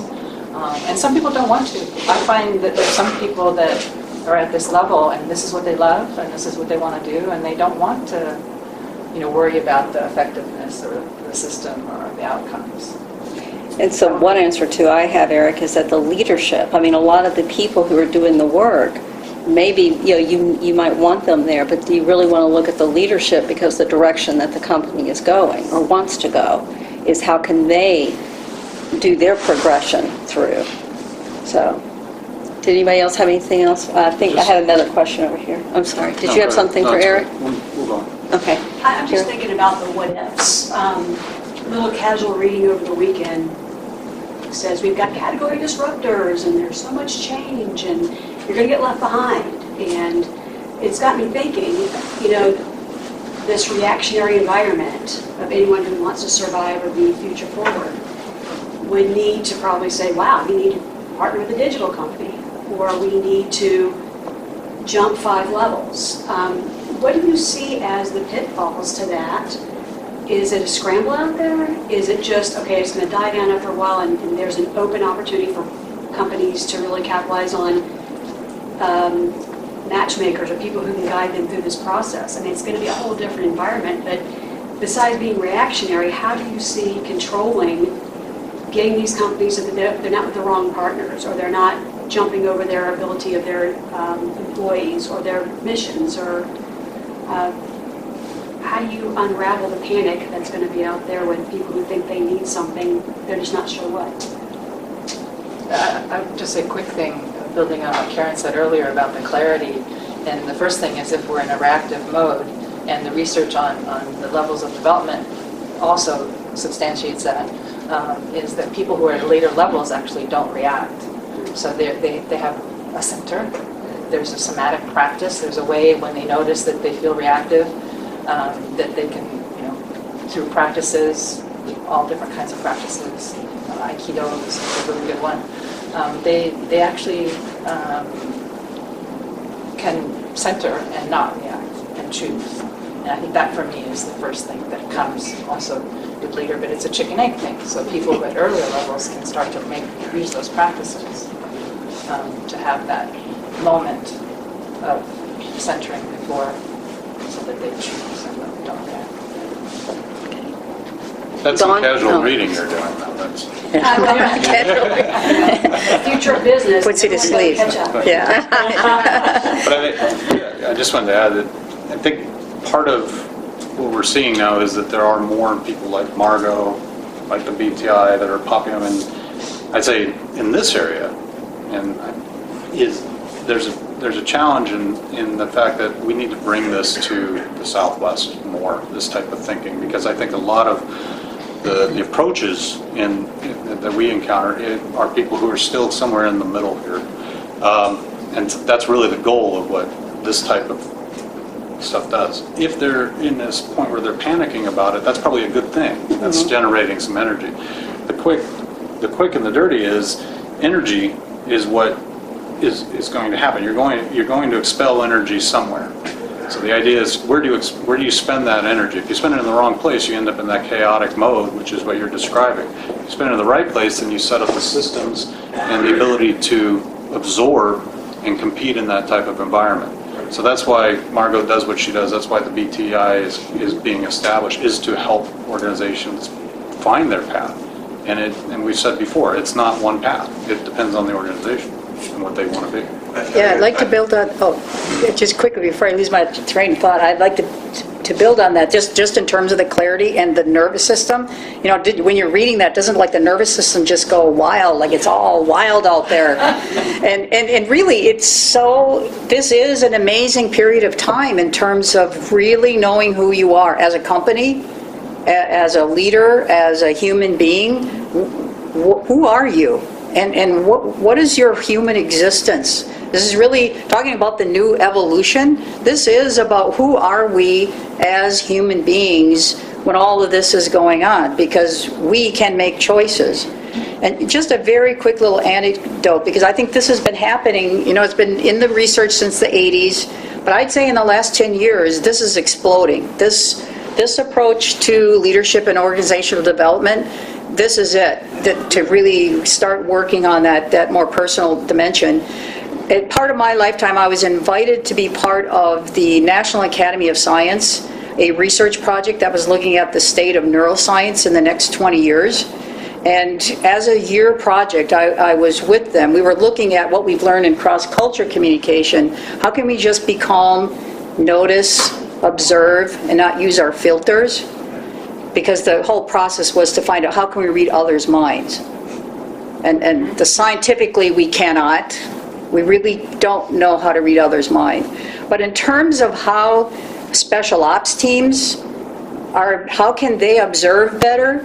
Remember years ago, it used to be all about stimulation. Just stimulate. And now in the last 10 years, they have huge containers for sleep.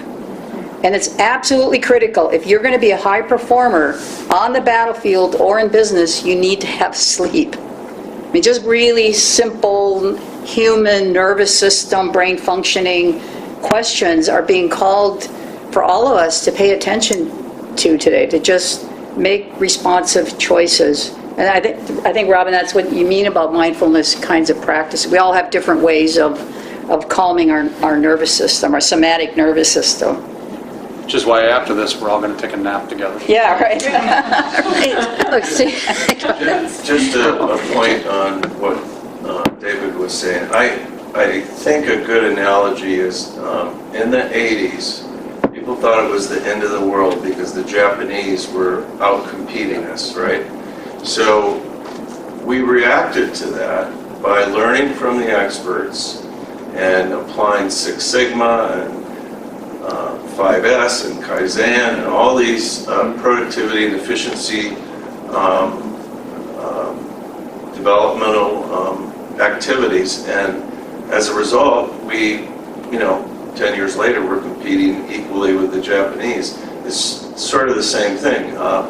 All the companies had to get these experts who helped them, adopt these best practices, and as a consequence, manufacturing started to compete again. And of course, people think that most of the jobs went offshore. Most of the jobs didn't go offshore.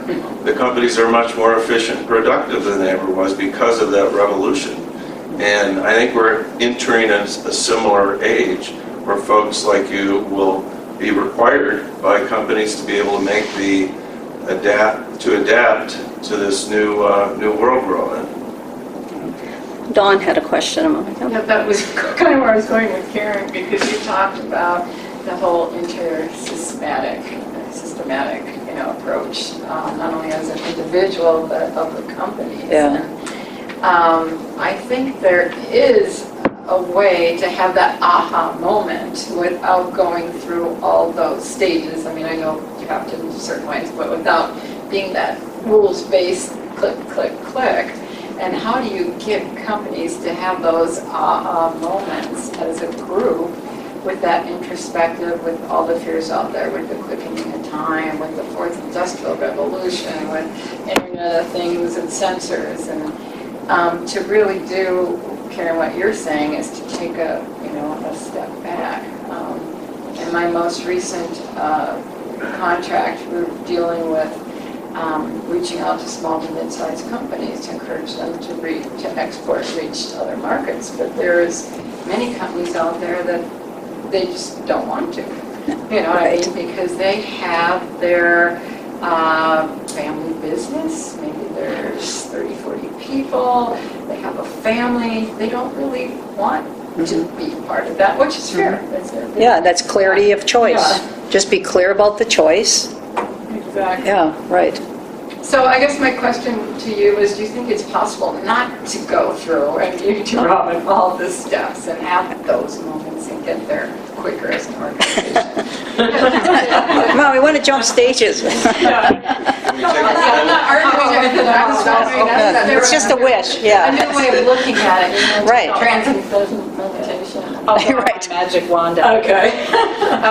No, but what your question makes me think too, this idea of stages versus states. So in this, we're talking about stages, and these are stable, and we're not just in one. You know, depending on the domain in our life, we may be spread across several, and there's fallback when we're under stress, and there's reaching forward in a moment of aha.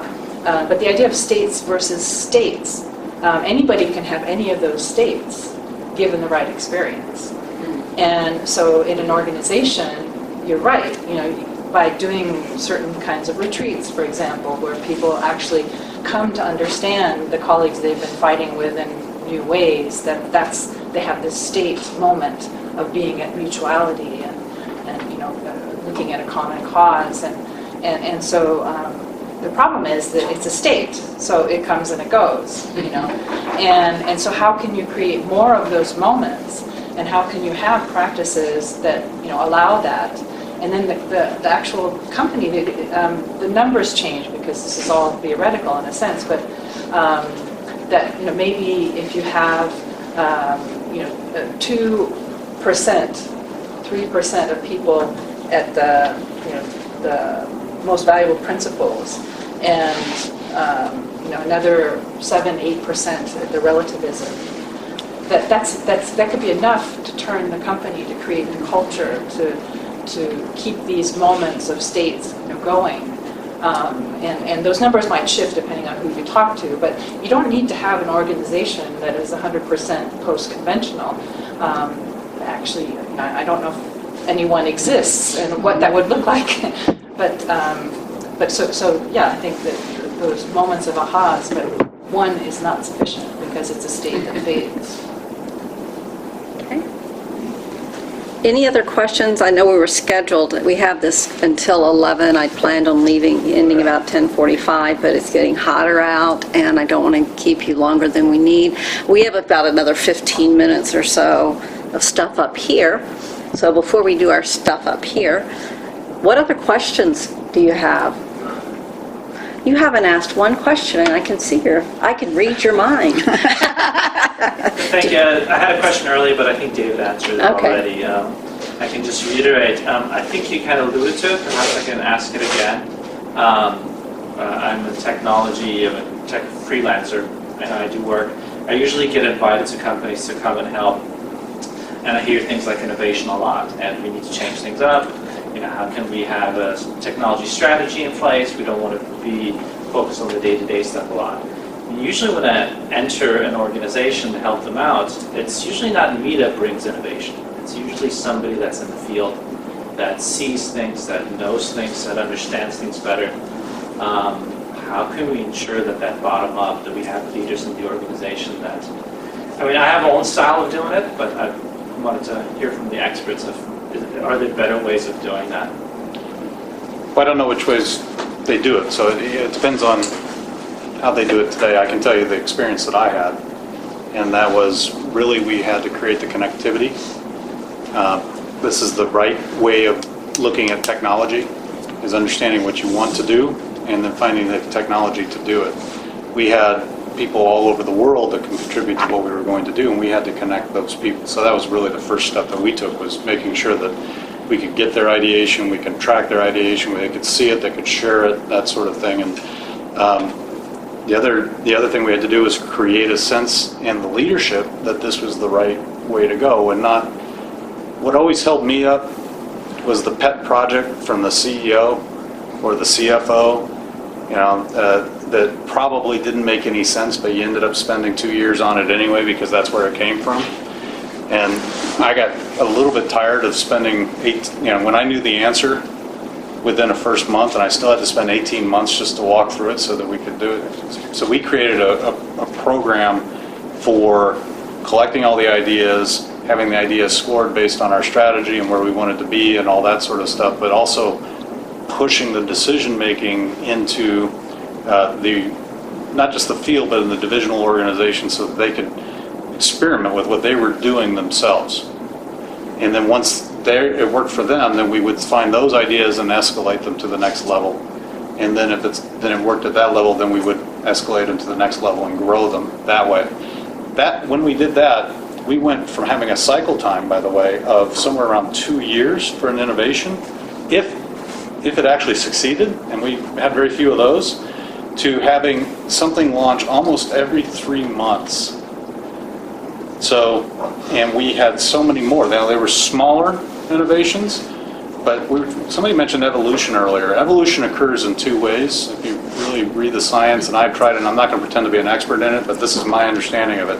It occurs in 2 ways. One is not with some big,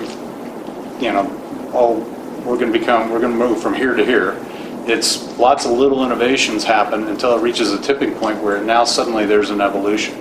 Okay, so we created an innovative organization that had a lot of different innovations, and then that took us to the next level because we reached some sort of a tipping point.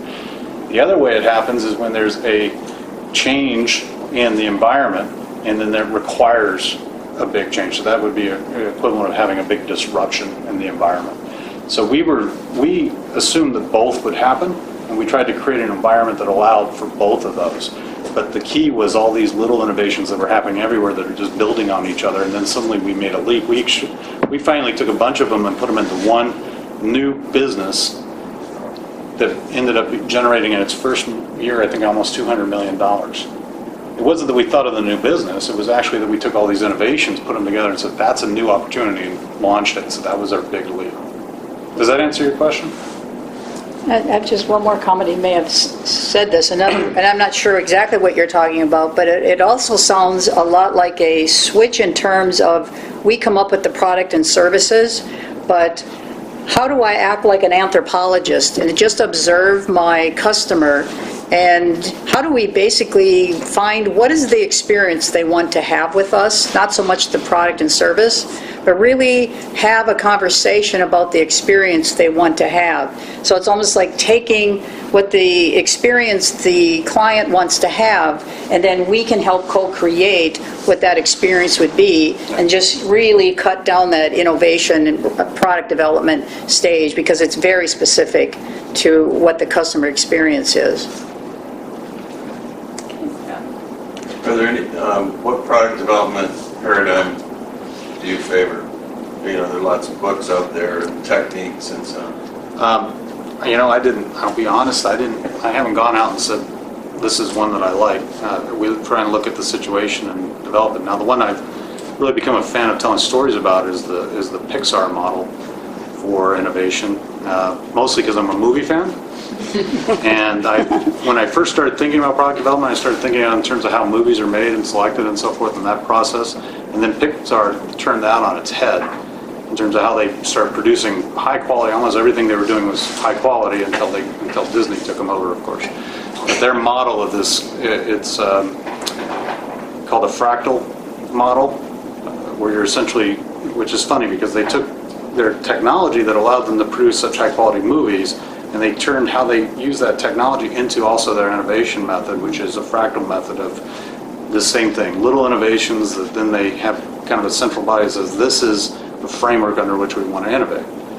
And that you'll see that as a common theme in terms of how I tend to think about these things is the central organization creates the framework, creates the simple rules, creates the things that say this is who we want to be, and then enables the outer part of the organization, whatever that is, to actually react to that and hires experts to work within that framework.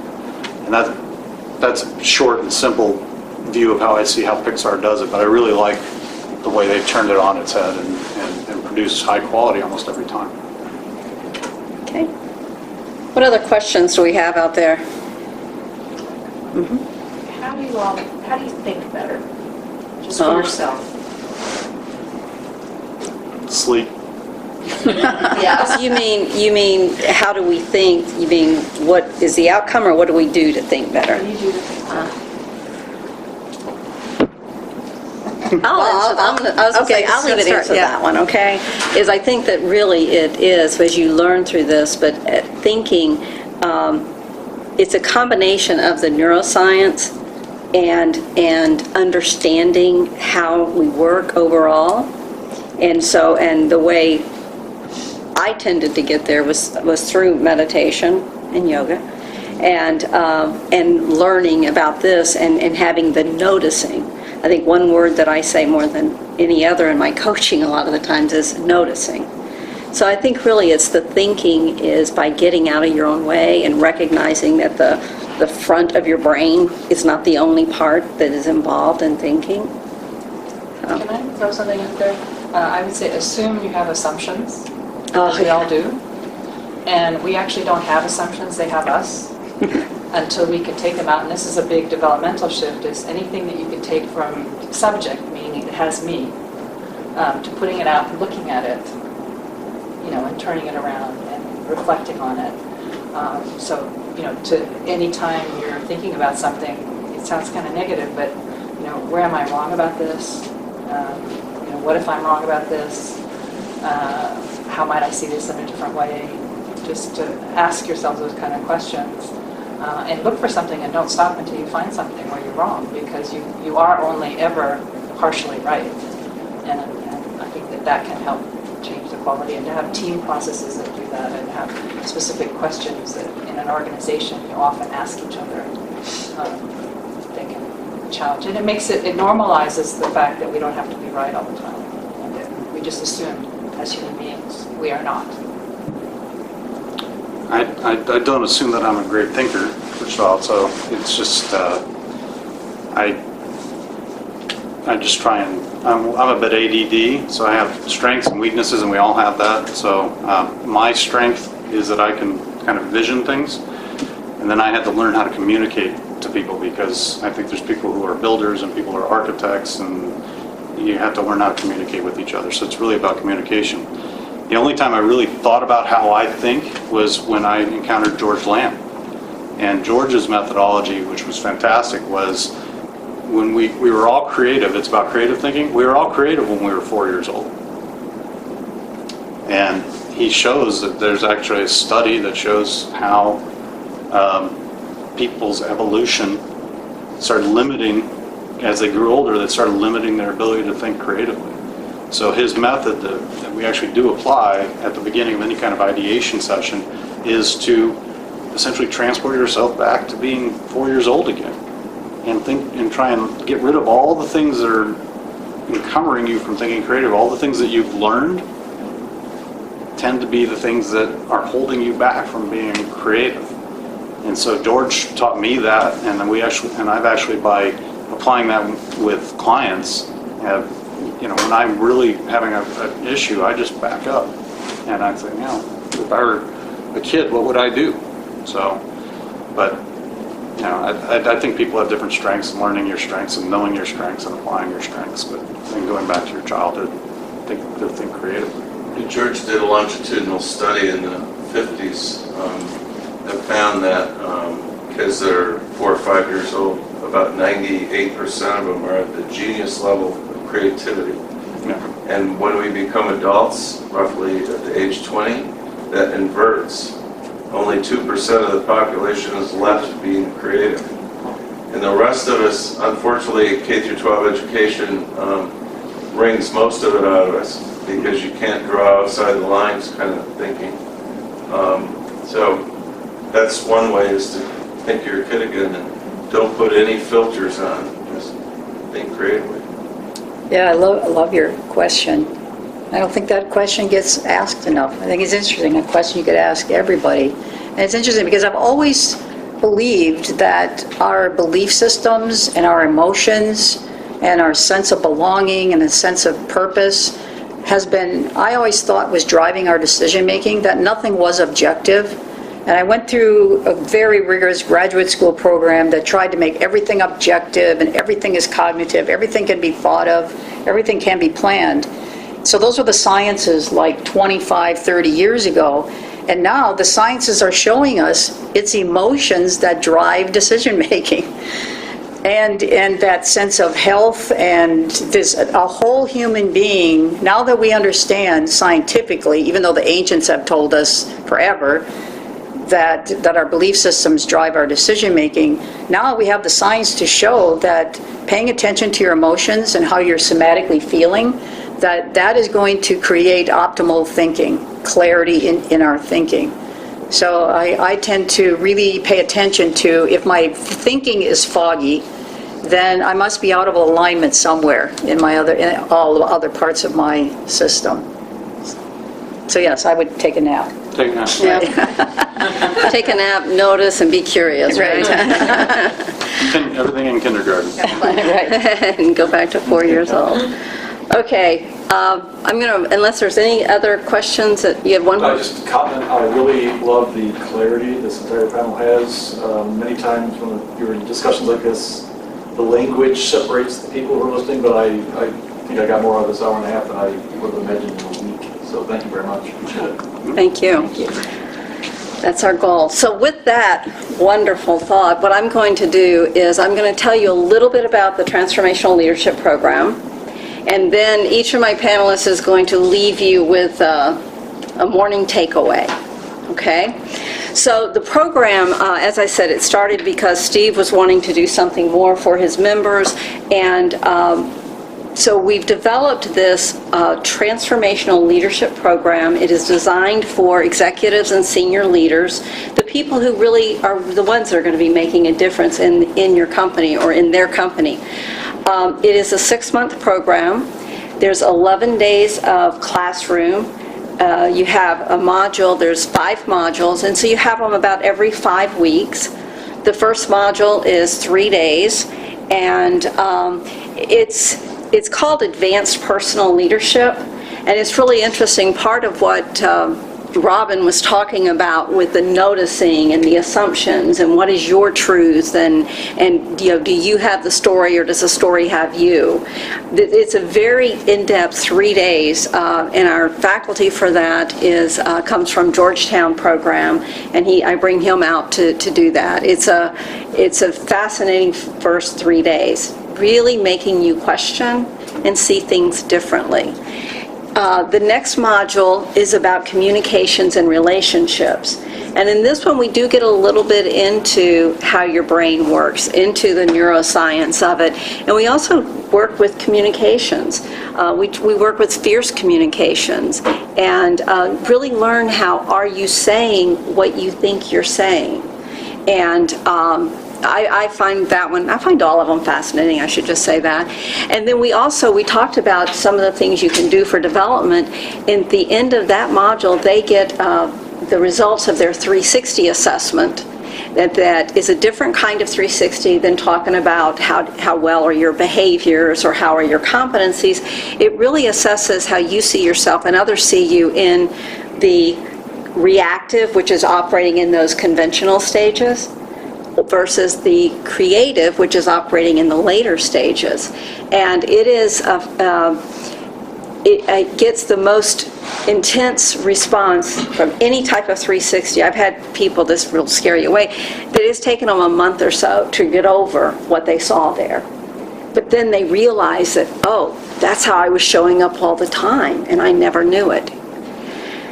Then the third module, Robin teaches the third module, and we go into great detail with the stages, not theoretical. She goes into it some in theory, but also really you start seeing the difference in how people respond and how they act, and integrates with how do you use these stages with the types of problems, and really explores about those types of problems you have. You think it's a simple one, it's really complex, and how your early stage thinking isn't going to get you there. In our fourth module, we're going to be using some of, what's his name? You guys both know him. No. Anyway, we're talking about how what you say matters, the language, and talking about really taking all this into. No. You worked with him last week. Oh, Bob Keegan? Keegan, thank okay. you. And taking, how do you take all this that you know and really apply it in the organization?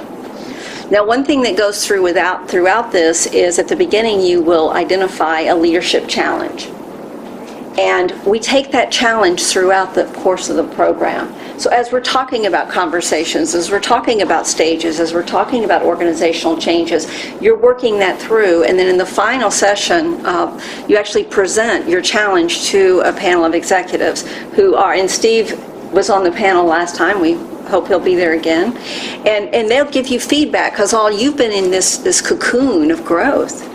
So through the 6 months, in addition to the program and this wonderful relationship you'll build with the other executives, you have 6 one-on-one executive coaching sessions. So at the beginning, we have about 3 or 4 coaches from whom you can select.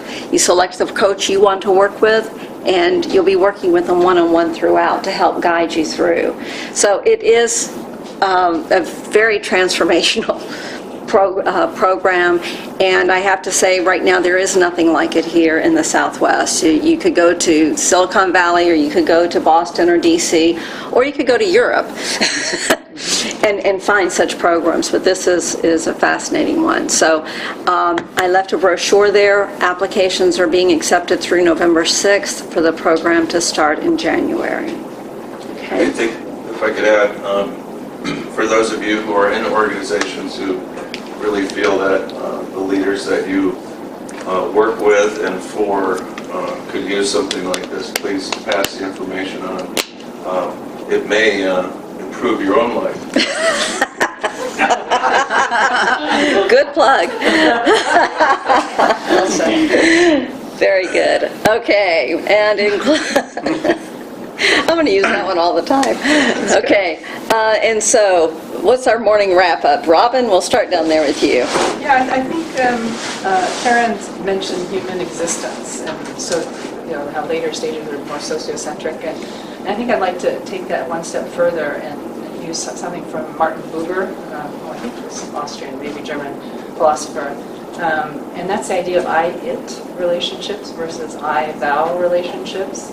And I-it means that you're just a means to me getting my needs met, versus I-thou, you're a full human being with dignity and center of experience, and you see the world from different eyes, unique eyes compared to me. And if we start, and that's a much later stage kind of mentality to hold, if we start practicing that, even if we can't hold it all the time, especially when you're in conflict with somebody, this is another human being that I'm dealing with who has suffering and joys, and I think it shifts how we engage, and it can shift also from a stage perspective. Thank you. David? I guess one of the things I'm noticing from the forums is we haven't, we now had our second, right? So, is that the audience, and I call them audience participants, tends to have as much to contribute as the panels. But what else does that tell me? That tells me that everybody in this room is fairly enlightened towards these ideas and open to these ideas.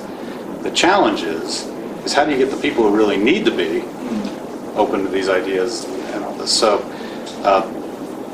there's this practical nature behind people, and they might be in a different stage of development probably, that says, well, what does this do for me tomorrow? Because all this is wonderful. I like reading about it on the weekends and all this stuff. But what is it actually? What can I actually do tomorrow with this? So one of the goals that I set up for the BTI was that everything that we do, you have to walk out the next day with something that you can apply the next day. And that there's practical examples behind everything that we're talking about. So I think there's a charge to everybody who's in this room to say, seek out those practical ideas, find the people who need to know this and give them a sense that this is something they need to understand, and give them the practical examples that we're presenting here. Or if you need a practical example, contact Margo, contact me, and we'll bring up a case and we'll go talk to those folks, because otherwise we're not going to get through to people because they're not in the room, or they're not going to download the podcast, or they may not go to the website and read this stuff. We need to promote that if we're going to raise the tide, if you will, in Arizona and the Southwest, which is the goal. Yeah, I'd like to continue on with that. A very practical example would be the next time you're in a negotiation, that is, you're sharing a limited resource with somebody, or you're problem solving with someone, or creating something new. Just think, I and thou. Just that shift, that practical shift, there will be a felt experience on your counterpart's side. And that's a way of starting to teach it forward, how it has practical application the minute you start to exchange with someone or get something that you need in those situations. And my closing comment is, I really do appreciate all of you being here. I have water for you to take with you. And I echo what Steve says about if you know somebody in your organization. And I can see very clearly when I went through a similar program about 10 years ago, and I say it was life-changing. I was a much nicer person afterwards. Much less had to be right all the time. So I really encourage you to We'll ask Mark about that. He agrees, by God. Okay, so thank you all for coming. You hang around and have a conversation. I'm very thankful to my panelists. Whoever mentioned about the panelists, I appreciate that. They are wonderful. Thank you.